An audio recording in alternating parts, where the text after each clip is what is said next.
meeting a new doctor today. We actually met her over tele-med while we're here in Kalamazoo, right? And maybe we'll have a local ortho that we can have as a reference. We're bringing Elsie's medical file, the ERC. Gonna give her the full rundown, right, Elsie? For your next 2-week appointment, because we're not going back to Baltimore. So we waited. Our appointment was quite long because we got to know the new doctors, and Elsie actually had to lay on the floor to get her x-ray because her femur was too long to get a single shot otherwise. And here are the x-ray shots that we received. Dr. Standard was a little bit worried about them, so we had to get some video of her physical therapy. That's neutral.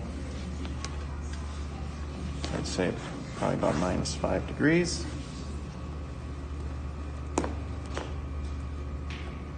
To straight. So at least fully neutral, 0 degrees, if not up. So we are all set to do a tele-med visit for our next 2 weeks. It looks all nice and clean on the screen, but this is what's next to it that Dr. Standard can't see, right? Arts, crafts, toys, projects, first day of school stuff. Today was your first day of school, right? How did it go going to school today? Good. Was it a little scary going with your crutch or anything? You have a teacher you had before. Did that help? Mm-hmm. Awesome. So now we're waiting to hear from Dr. Standard because we got x-rays late last week and he thought maybe there was an issue with your knee, right? So we haven't been lengthening for about 4 days.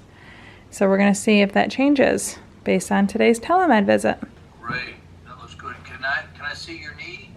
So after Dr. Standard got on, the call was actually really quick. There was no super long tele-med visit. I was kind of worried it was going to be a long wait, which we sometimes have in clinic, but it was super easy. I actually thought it went really well. He got to see Elsie move her leg and he kind of gave her some direction. We used the webcam. We saw via screen share his x-rays or the x-rays that we sent him, and he kind of went over what was concerning him. But the good news is, after seeing Elsie move, it was no longer concerning, and we just went over the details of what he saw. So we just did Elsie's first lengthening since last week because Dr. Standard said we are good to continue, right? Because he basically said it was radiological error, essentially. That's not the same words he used, but the way that they did the x-ray locally, they're unfamiliar with what he's looking for, and it made it look like there was an issue that wasn't, because after he saw her move, it was essentially not an issue anymore, right? So yay, we're back to lengthening 2 times a day. Toodles.